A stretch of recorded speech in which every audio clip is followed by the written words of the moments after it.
Salve pessoal, estamos de volta aí hoje, reativando o canal, estamos aí organizando ainda o cenário, aí não temos algo fixo ainda.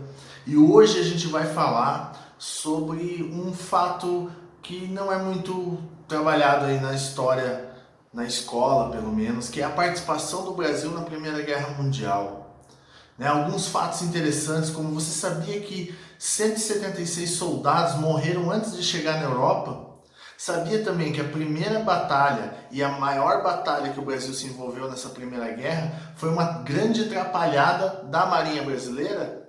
Não sabia? A gente vai ver agora, mas antes, se inscreve aí no canal, dá aquele like aí para ajudar a divulgar o vídeo para mais gente.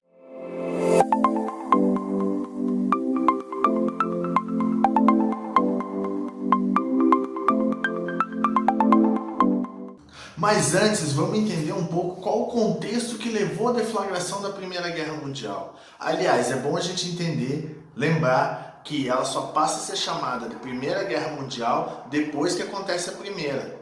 Naquele momento ninguém planejava fazer duas grandes guerras, né? Então ela é chamada de Grande Guerra naquele período. O contexto era o seguinte: nós vivíamos uma fase de expansão do imperialismo das nações europeias sobre a África e a Ásia.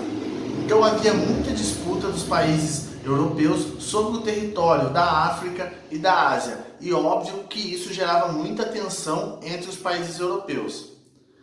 Havia também tensões de disputa de território na própria Europa.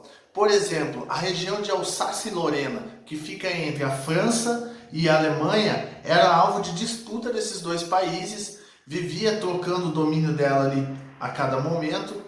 E isso gerava uma tensão também muito grande entre França e Alemanha. A região dos Balcãs, onde hoje é Bulgária, Sérvia, Montenegro, era uma região de vários territórios em disputa, principalmente pelo Império Austro-Húngaro, o Império Otomano e o Império Russo, além dos movimentos de independência que existiam nesses territórios. Isso também gerava uma grande tensão. Então, nesse momento na Europa, era uma tensão muito grande por disputa de território, tanto o território europeu quanto o território que era dominado pelos países europeus na África e na Ásia. Nesse sentido, formam-se dois blocos. De um lado, a Tríplice Aliança com a Alemanha, Império Austro-Húngaro e Itália, e de outro lado, a Tríplice Entente, com França, Inglaterra e Império Russo. O objetivo dos dois grupos era autoproteção e união em caso de conflitos armados. Esse período ficou conhecido como Paz Armada, porque os países estavam se armando, se organizando e era iminente uma guerra. Quando o arquiduque Francisco Ferdinando do Império Austro-Húngaro resolve dar uma volta, um rolê lá na Sérvia. A Sérvia, naquele momento, estava sob o domínio do Império Austro-Húngaro, mas existiam vários movimentos separatistas lá pela independência da Sérvia. E é justamente um jovem militante de um movimento separatista pela independência da Sérvia, que vai cometer um atentado e assassinar o Francisco Ferdinando. Com isso, o Império Austro-Húngaro vai declarar guerra à Sérvia. A Rússia, que tinha interesse no território da Sérvia, vai declarar guerra ao Império Austro-Húngaro. E como havia a Tríplice Entente de um lado e a Tríplice Aliança do outro, se a Rússia entrou na guerra, automaticamente a França e a Inglaterra entrariam pelos tratados que existiam entre eles. E do outro lado, se o Império Austro-Húngaro entrou na guerra, a Alemanha e a Itália também entrariam devido aos acordos que existiam entre esses dois países. Então estava instaurada ali a Grande Guerra, que hoje a gente conhece como Primeira Guerra Mundial. Beleza, estava instaurada a guerra, mas e o Brasil? Como que o Brasil foi parar no meio desse conflito entre países europeus pela disputa por território? Os Estados Unidos naquele momento defendiam a doutrina Monroe, que era um conjunto de políticas que, entre outras coisas, defendia a independência das colônias e que os Estados Unidos não se interferia em conflitos entre países europeus. O Brasil seguia essa linha. Os Estados Unidos não interferiam em conflito europeu também, né, gente? Vamos lá.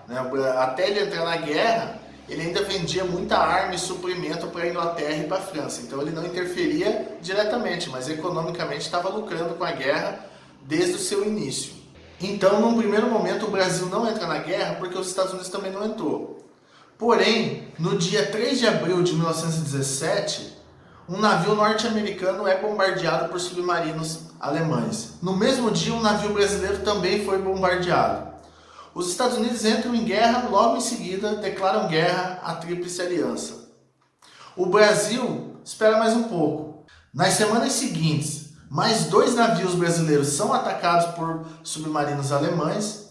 E em outubro, o presidente da época, Venceslau Braz, assina a declaração de guerra contra os países da Tríplice Aliança. Então o Brasil vai entrar na guerra por estar alinhado politicamente aos Estados Unidos e somente em outubro de 1917.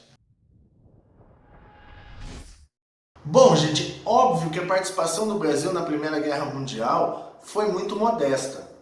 Imagine, se hoje o Brasil tem munição para cerca de 3 horas de guerra, imagine em 1917 como que era o exército brasileiro, como eram as forças armadas brasileiras. Então, a participação do Brasil se resumiu a enviar médicos que atuariam no fronte de batalha, socorrendo feridos, enviar alguns aviadores para reforçar a força aérea da França e da Inglaterra, e a principal tarefa era vigiar, patrulhar o Estreito de Gibraltar e o Atlântico, para que os navios submarinos não saíssem do mar Mediterrâneo e viessem atacar os Estados Unidos, principalmente. O Brasil enviou uma frota com 7 navios para cumprir essa missão, de vigiar, patrulhar o Estreito de Gibraltar. E é justamente aí que vão acontecer as 2 histórias que eu citei lá no início. Primeiro, nós vivíamos nesse momento uma pandemia mundial de gripe espanhola, que na verdade é uma gripe que não surgiu na Espanha, mas como os outros países todos fingiam que essa gripe não existia, eles falavam que era só uma gripezinha e diziam que não era uma pandemia, porque eles estavam em guerra e não queriam mais uma crise dentro do seu país, e a Espanha não estava na guerra, então eles não tiveram problema em assumir que tinha uma pandemia, e essa gripe ficou conhecida como gripe espanhola, matou milhões de pessoas no mundo inteiro. E foi justamente a gripe espanhola que atingiu a frota brasileira. 176 militares morreram a caminho da Europa por conta de uma infecção de gripe espanhola nas tropas brasileiras. E essas foram as únicas baixas do Brasil na guerra. Nenhum médico, aviador que foi para a Europa morreu. Os únicos que morreram foram esses 176 brasileiros que estavam na Marinha. E a outra história que eu citei também tem a ver com a Marinha brasileira. Foi justamente quando superam a gripe espanhola e vão adentrar ao Estreito de Gibraltar que acontece essa batalha, que foi na verdade uma grande confusão. O cruzador Bahia, que era chefiado pelo comandante Fernando Flotin, quando se aproximou do Estreito de Gibraltar, foi informado por militares ingleses que submarinos alemães rondavam a região. Então, o cruzador Bahia entra com toda a sua tripulação sabendo disso, numa forte tensão e todo mundo muito alerta sobre o que podia acontecer, que a qualquer momento podia surgir submarinos alemães. De repente eles começam a ver alguma movimentação na superfície da água. Logo eles imaginaram que era o periscópio dos submarinos alemães. Logo em seguida eles percebem objetos vindo em direção ao navio. Isso faz com que eles pensem que são torpedos. O comandante Fernando Flotin não pensou 2 vezes. Ordenou que os canhões brasileiros abrissem fogo. E foi uma rajada dos canhões brasileiros sem nenhuma reação. Quando os canhões brasileiros pararam de atirar, subiu uma mancha de sangue enorme no mar Mediterrâneo. A Marinha brasileira tinha acabado de atingir um cardume com cerca de 46 toninhas, que são animais parecidos com golfinhos. E essa foi a principal ação da Marinha brasileira durante a Primeira Guerra Mundial. O assassinato de 46 bichinhos inocentes. E aí, o que achou do vídeo dessa semana? Tem alguma dúvida, comentário, crítica, sugestão? Deixa aí nos comentários que a gente vai conversando. Não esquece de dar o like, se inscrever no canal, compartilha com os amigos e acompanha também a página lá no Facebook e no Instagram do Papo de Classe. Nos vemos semana que vem.